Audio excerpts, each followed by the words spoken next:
네, 오늘의 정치권 이슈를 박수현 전 민주당 의원, 민현주 전 국회의원과 함께 짚어보겠습니다. 안녕하십니까? 안녕하십니까? 네. 오늘의 주제 숫자를 숫자로 읽는 1번지를 통해서 만나보겠습니다. 박가영 앵커. 네, 숫자로 읽는 1번지 오늘의 숫자는 1입니다. 문재인 대통령이 취임 후 처음으로 교육관계 장관회의를 주재했습니다. 교육을 주제로 대통령이 관계장관 회의를 연 건 취임 이후 처음인데요. 문 대통령은 국민의 관심이 가장 높은 대입 제도부터 공정성을 확립해야 한다고 강조했습니다. 얼마 전 시정연설에서도 공정을 화두로 던졌던 문 대통령이 교육 현안까지 직접 챙기며 정책 일선에 나선 건 어떻게 봐야 할까요? 이른바 조국 정국에서 논란이 됐던 공정성 문제를 바로잡고 개혁의 동력을 살리겠다는 뜻으로 풀이됩니다. 한편 정치권에서는 조국 정국 이후 더 커진 정치 불신에 대한 책임을 지겠다며 총선 불출마 선언이 이어지고 있습니다. 2015년 당시 새정치민주연합 대표였던 문 대통령의 인재 영입 1호였죠. 민주당 표창원 의원 그리고 앞서서 이철희 의원까지 연달아 불출마를 선언하면서 여야 의원 사이에서는 자성의 목소리가 나옵니다. 국회에서 나오는 그 자성의 목소리가 과연 행동으로 옮겨질지는 지켜봐야겠습니다. 지금까지 숫자로 읽는 1번지였습니다.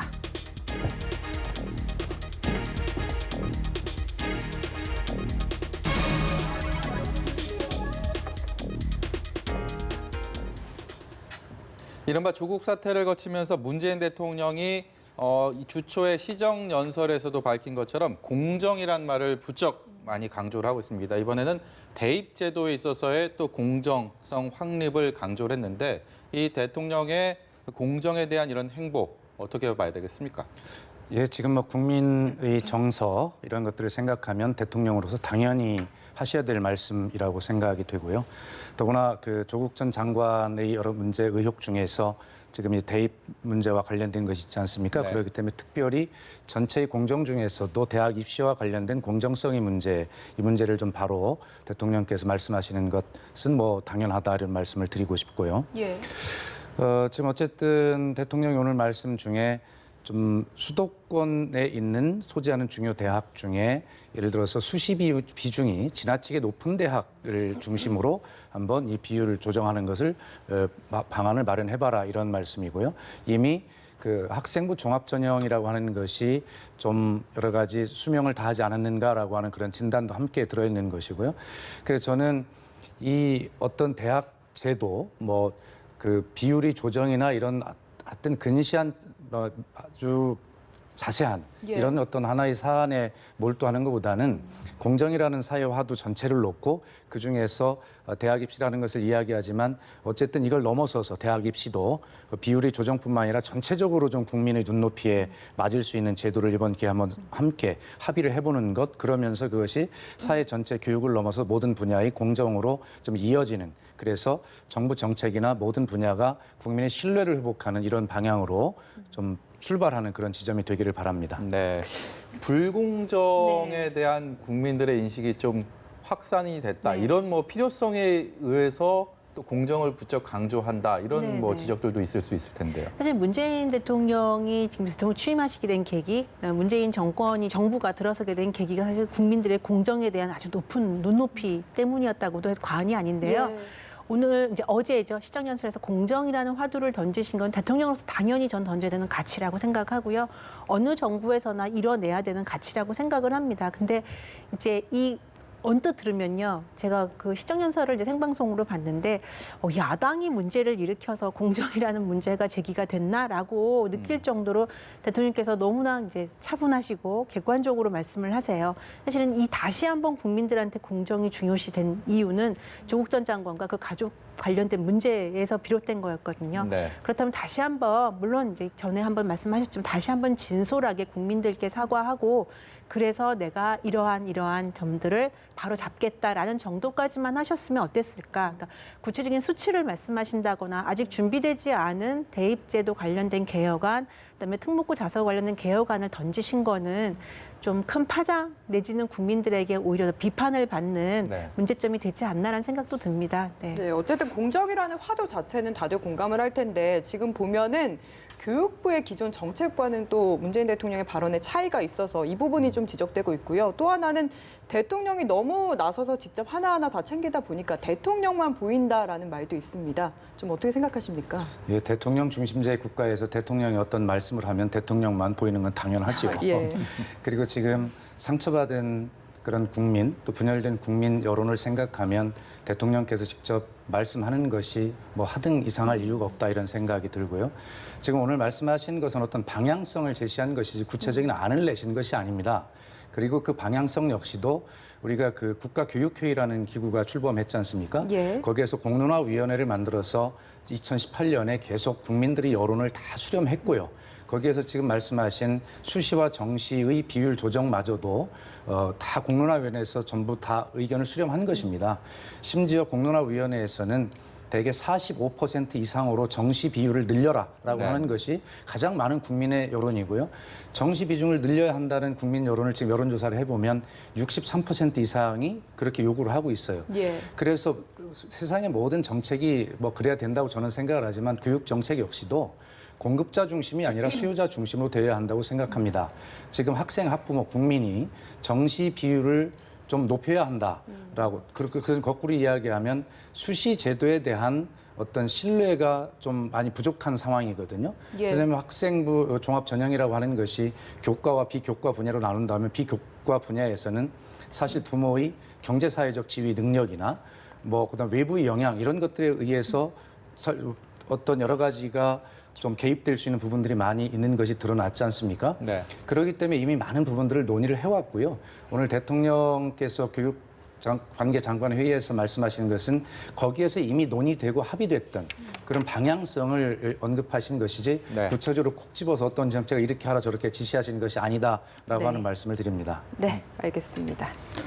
오늘 이틀 전에 정경심 교수가 네. 구속 수감된 이후에 오늘 첫 검찰 조사를 받았습니다. 네, 네. 조국 전 장관 일가에 대한 검찰 수사가 진행되는 과정에서 윤석열 검찰은 마치 이제 흡사, 뭐 자리나 뭐 명예, 뭐 이런 거 뭐 모든 걸 다 걸고 수사하는 듯한 네. 그런 모습들을 보여왔고 결국은 그 칼끝이 이제 조국 전 장관을 향할 것이다라는 의견이 지배적입니다. 1차 구속 기한 내에 네, 그러니까 네. 다음 주쯤이면 공개 소환을 하지 않겠느냐라는 관측이 나오고 있는데요. 네. 검찰에서 다 내건 듯한 검찰에서 가지고 있는 히든 카드 어떤 거가 있을까요? 일단 검찰은 사실 현직 법무장관을 겨냥한 어떻게 보면 역사적으로 초유의 사태인 거죠. 전직. 전직, 그죠? 예, 이제. 전직 예. 전장, 그죠. 지금은 전직이지만 네. 사실 현직일 시작된 건 때부터, 현직일 때부터 예. 시작이 그렇죠. 됐었죠. 그래서 검찰 입장에서는 말씀하신 대로 뭐 다 걸었는지 안 걸었는지 모르겠지만 어쨌든 국민 입장에서 봤을 때는 아 검찰이 정말 명운을 걸고 있구나라는 네. 예 생각을 가질 수밖에 없고요. 근데 조국 전 장관 관련돼서 검찰의 향후 수사는 이 모든 관련된 정경심 교수가 받고 있는 그 의혹에 그 정점에서 조국 전 장관이 알고 있었느냐 아니냐의 문제에 네. 초점이 맞춰질 것 같아요. 코링크피 관련해서 이제 그 시세보다 굉장히 저렴하게 산 문제, 그 다음에 정경심 교수가 물론 컨설팅비를 받았지만 그것도 조국 전 장관이 알고 있었는지, 민정수석 때부터 알고 있었는지, 그 다음에 그 이후에 주가와 관련해서 상승폭이라든지 이런 모든 것들에 대해 보고를 받았는지의 문제가 과연 조국 전 장관이 알고 있었는지에 대해 정점을 맞출 것 같고요. 특히 그 주식 매입 관련해서 그 돈이 조국 전 장관 계좌에서 부인 계좌로 이동한 걸로 나타나고 있어요. 네. 물론 이제 일부에서는 뭐 그 계좌를 부인이 관리하고 있다가 근데 부인이 한 것일 수 있다라고 말씀은 하시지만 그러니까 그 부분도 인지하고 있는지 그 부분도 좀 알아볼 필요가 있고요. 표창장 위조 부분도 과연 조 전 장관께서 알고 있었는지, 왜냐하면 입시 관련된 많은 이제 문제들을 같은 이제 의혹이 나왔을 때요. 조 전 장관이 아이들과 직접 같이 수행하고 같이 다녔다라는 이야기들이 많이 있고 조 전 장관이 직접 연락을 했고 이제 관련된 선생님들이나 이 활동하는 데서 같이 동참한 적이 많다라는 이야기가 나오기 때문에 네. 이 점에서 조 전 장관이 과연 얼마나 알고 있었는지 이게 문제가 될 것 같고 기사에 나오는 이야기로만 제가 이제 밀어본다면 조 장관이 알고 있었다라는 인지하고 있었다라는 그 물증을 검찰이 확보하고 있기 때문에 이 정도의 자신감을 보이는 것이 아닌가라는 생각이 듭니다. 네. 네, 어쨌든 정확히 밝히려면 조 전 장관도 검찰 수사를 받게 될 것 같고요. 윤석열 총장 관련해서도 의혹이 불거진 게 있어서 좀 좀 짚어보고 싶은데요. 최근에 공개된 계엄령 문건에서 당시에 중앙지검장이었죠. 중앙지검장이었던 윤 총장의 직인이 있다. 그러니까 수사 지휘 라인에 윤 총장이 있었다. 책임을 져라. 이런 식으로 지금 공격을 받고 있습니다. 진실은 뭐라고 보십니까? 네, 어쨌든 그 밝혀진 그 불기소 통지서에 보면 그 당시 서울중앙지검장의 직인이 분명히 찍혀 있고 네. 그렇기 때문에 보고를 받은 정황이 뭐 객관적으로 보인다 뭐 이런 주장인 것이죠. 예. 예. 그런데 어쨌든 그런 부분들에 대해서 사실 그것이 사실이라면 정말 큰 문제이고 또 그것이 사실이라면 이걸 전제로 한다면 윤석열 총장이 이렇게까지 강하게 하는 것은 바로 그러한 것들로부터 벗어나고자 하는 자기 나름대로의 어떤 판단이 아니겠냐라는 그런 지적도 일부 있습니다. 그런데 어쨌든 저는 이 문제에 대해서 지금 지난번 문서를 작성한 그런 주체 여보로 보였던 이제 기무사령관이었던 조현천 기무사령관이 지금 해외 도피 중이지 않습니까? 예. 그렇기 때문에 황교안 대표 측도 어떤 검찰 수사에서 혐의가 없는 것으로 밝혀졌다. 이렇게 이야기를 항변을 하지만 그런 것이 아니고 그 주체인 기무사령관이 해외 도피 중이기 때문에 조사가 중지된 중단 것입니다. 상태죠. 예, 예. 기소가 중단된 것이죠.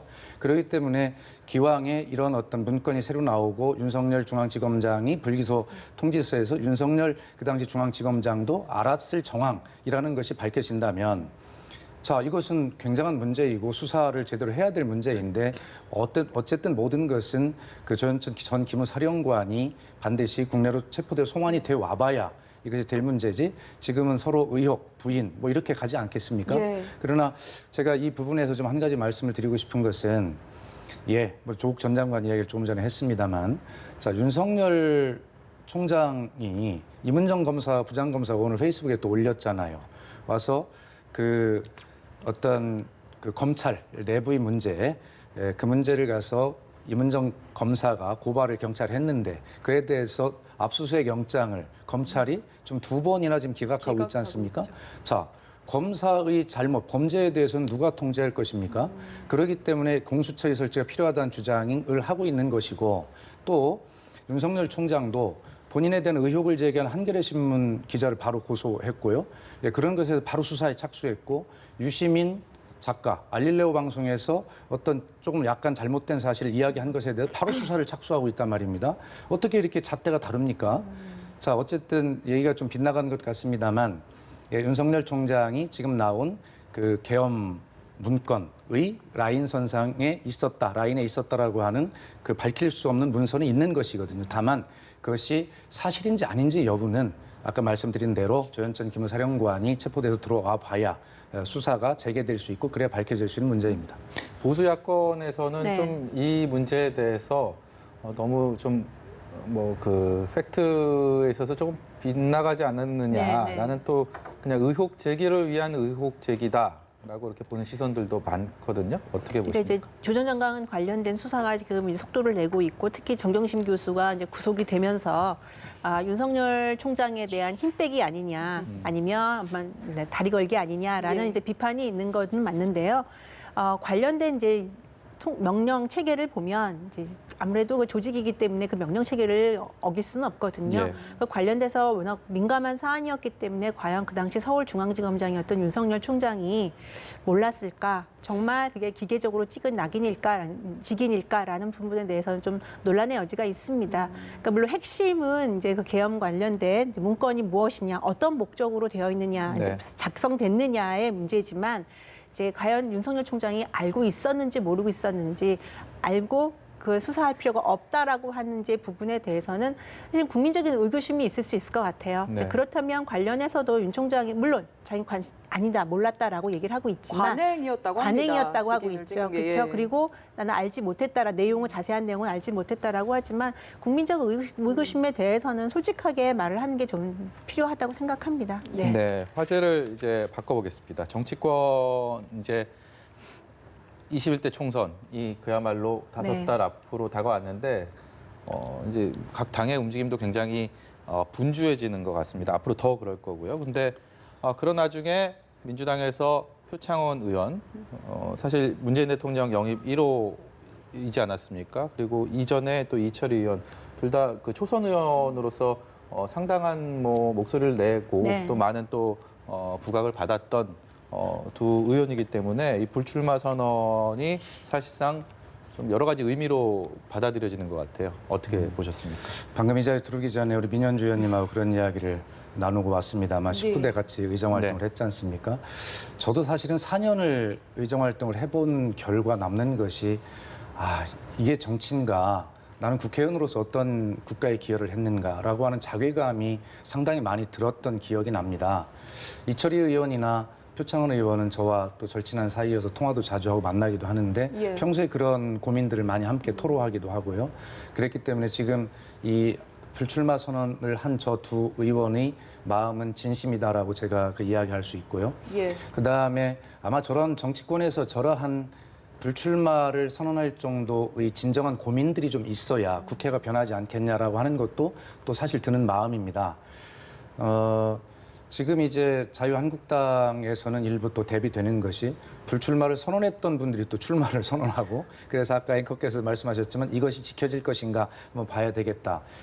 우리 저 더불어민주당 지도부가 이 이철희, 표창원 두 의원이 불출마를 말리겠다라는 또 기사가 또 나오는데 네. 저는 저 두 분이 그런 말씀을 하셨다면 어떤 좌고 우면 하지 말고 저건 지켜야 한다고 생각하고 지도부도 두 의원이 아무리 당의 기여가 높고 또 이 정치에 필요한 인재라 하더라도 이미 국민께 말씀을 드려서 약속한 것이라면 지키도록 해야 또 지켜야 정치가 희화화되지 않고 조금이라도 정치에 대한 그리고 더불어민주당에 대한 신뢰가 회복될 것이다. 저는 그렇게 믿습니다. 근데 보면 정작 중진 의원들은 이야기가 네, 없으시고 네. 저런 뭔가 네. 더 동력을 발휘해야 될 초선 의원들이 저런 불출마 선언을 한다는 게 좀 안타깝다는 생각이 드는 것 같아요. 그렇죠. 특히나 이 민주당이 지금 여당이잖아요. 집권 여당인데 여당에서 먼저 저런 혁신이나 쇄신의 목소리가 나오는 게 쉽지가 않은 상황이거든요. 그래서 저는 민주당의 특히 표창원 의원의 불출마 선언은 저는 높이 평가하고요. 특히 표창원 의원 같은 경우는 수도권의 지역구예요. 예. 수도권 지역구 의원들은 정말 민심의 바로미터를 볼 수 있는데요. 당내에서도 사실은 텃밭에 지역구를 두고 있는 의원들과 수도권에 지역구를 두고 있는 의원들, 충청권까지 박수현 전 의원님도 계시지만 까지는 사실은 그 당에서 굉장히 다른 목소리를 내는 경우가 많습니다. 네, 그렇죠. 국민들이 어떻게 생각하는지에 대해서 가장 먼저 느끼고 있기 때문에 그래서 표창원 의원의 전 진정성을 높이 평가하는데요. 말씀하신 대로 어떻게 보면 정치 혁신을 이루고 개혁을 이루기 위해서는 새로운 피를 수혈해야 되고 그리고 이제 경험이 많으신 분들은 물론 중진이라는 단지 그 이유만으로 퇴장하실 물론 필요는 그렇습니다. 없죠. 예. 하지만 이제 많은 연륜을 쌓으셨거나 그리고 또 이제 경험을 후배들에게 물려주고 새로운 피를 수혈한다는 차원에서는 일반적으로는 중진 의원들께서 이제 많이 용단을 내리시는 편인데 이번 국회에서는 어떻게 된 일인지 아직까지는 민심을 다 잘 못 읽고 계실 수도 있고요. 아직까지는 그런 모습은 보이지 않고 있는데 조만간 여야 가리지 않고 목소리가 나오지 않을까라는 기대를 전 해봅니다. 네.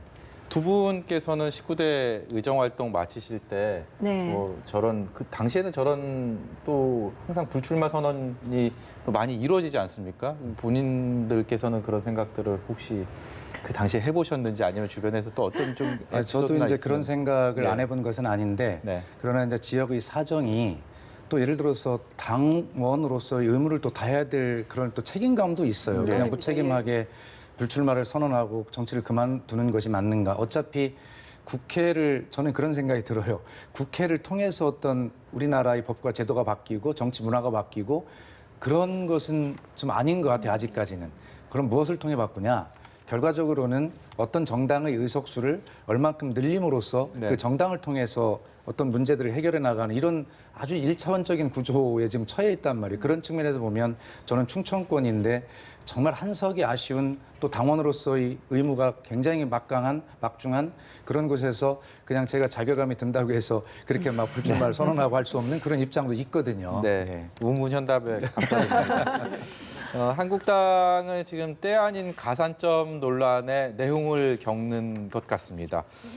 패스트트랙 수사 대상자에 오른 의원들에 대해서 나경원 원내대표가 가산점을 주겠다 공천에서 그런 얘기를 해서 논란이 되고 있는데 황교안 대표가 여기에 같이 동조를 하는 듯하다가 온도차가 조금 보여갖고 또 주목받고 있습니다. 일단 황교안 대표의 얘기를 듣고 대담 이어가도록 하겠습니다. 선점에 관해서 저는 생각해 본 바가 없습니다. 아직까지 우리 공천 기준에 관해서는 협의 중이고 논의 중인 단계고 결정된 것이 하나도 없습니다. 혹시 그럼 동일 지역 3선 배제 이야기도 그럼 아직 정해진 바 전혀 없나요? 예, 다 정해진 바가 없습니다. 그러니까 종합하면 정해진 게 없다는 건데 네. 어제 발언과 비교하면은 완전 180도 좀 달라졌다. 이 정도까지 비교할 수도 있는 것 상당히 같거든요. 달라졌죠. 예. 예, 저는 어제 그 발언을 듣고요. 두 대표의 발언을 듣고 깜짝 놀랐습니다. 네. 그러니까 이게 성인지 감수성 그런 얘기를 많이 하는데 이 민심인지 감수성이 정말 부족하신 분들이구나. 어떻게 패스트트랙 관련해서 물론 당내 현역 의원님들 같은 경우에는 지도부의 요구에 따랐던 것도 맞고요. 일부는. 그렇지만 어쨌든 국민들의 눈에 보기에는 문제가 되는 부분이고 법적인 다툼이 있는 문제입니다. 그런데 거기에서 특히나 원내대표나 당대표는 사실은 공천을 앞두고는요. 공천권 행사라는 거는 굉장히 구체적인 정치의 그 개념이 딱 단어로 떠오르고요. 원내대표와 당대표도 그 공천권 행사에서 공천 룰을 정한 행사에서는 빠지게 돼 있는 게 원칙입니다. 예. 그런데 이거를 공개적으로 가산점을 주겠다. 그리고 황교안 대표는 사실 패스트트랙에 참여한 분들이라고 이야기는 안 했죠. 질문에서 나오긴 했지만 당연히 그런 분들을 위해서 배려는 해야겠다라고 말씀하시는 걸 듣고 이제 밖에 있는 사람으로서 굉장히 깜짝을 놀랐는데 아니나 다를까 이제 역풍을 맞고 오늘 황교안 대표가 그런 말 한 적 없다. 그냥 의원들에 대한 용기 차원이다, 배려 차원이다라고 말씀을 하셨는데 야당으로서 지금 민주당 이제 몇몇 현역 의원들이 불출마 선언을 했고 정치 혁신에 대한 초선 의원들이 이제 목소리를 내고 있는 상황에서 사실은 여당에서요. 사실 야당이 안심할 수 있는 상황은 아니거든요. 조국 전 장관이 물러난 것도 국민들의 목소리였지 사실은 야당의 역할은 아니었다고 저는 개인적으로 평가를 합니다.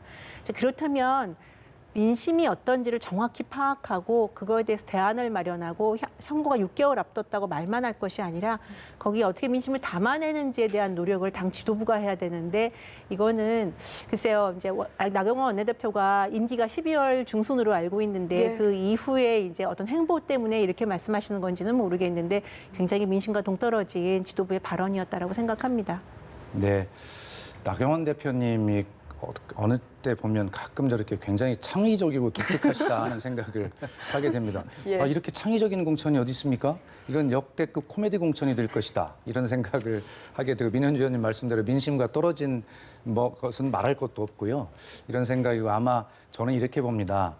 이 패스트트랙 이 과정에서 예를 들어서 불법에 가담했던 의원들의 불안과 동요가 그만큼 크다는 것을 반증하는 것이다. 그 의원들을 무마하고 하기 위해서 지금 저런 발언들을 한 것이 아니냐 이렇게 네. 저는 봐지고요. 예.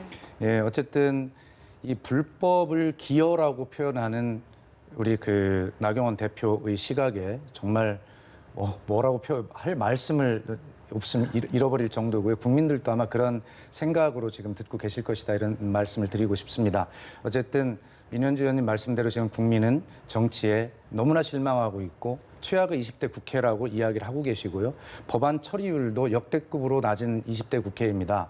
이런 상황에서 어느 당이 됐든 간에 당 지도부라고 하는 분들이 저러한 국민이 정말 너무나 절망할 만한 저런 말씀으로 정치에 대한 불신을 더욱 키우고 하는 것은 정말로 정치권 전체에 득될 것이 하나도 없다. 자유한국당은 물론이고 이런 생각이 듭니다. 네. 자유한국당 당원들도 굉장히 반발이 거세다고 들었는데 나경원 원내대표가 이 사태를 어떻게 수습해야 할지도 앞으로 좀 지켜볼 대목이 아닌가 싶습니다. 오늘 네. 말씀 여기까지 듣겠습니다. 박수현 전 민주당 의원과 민현주 전 국회의원이었습니다. 고맙습니다. 네, 두 분 잘 들었습니다.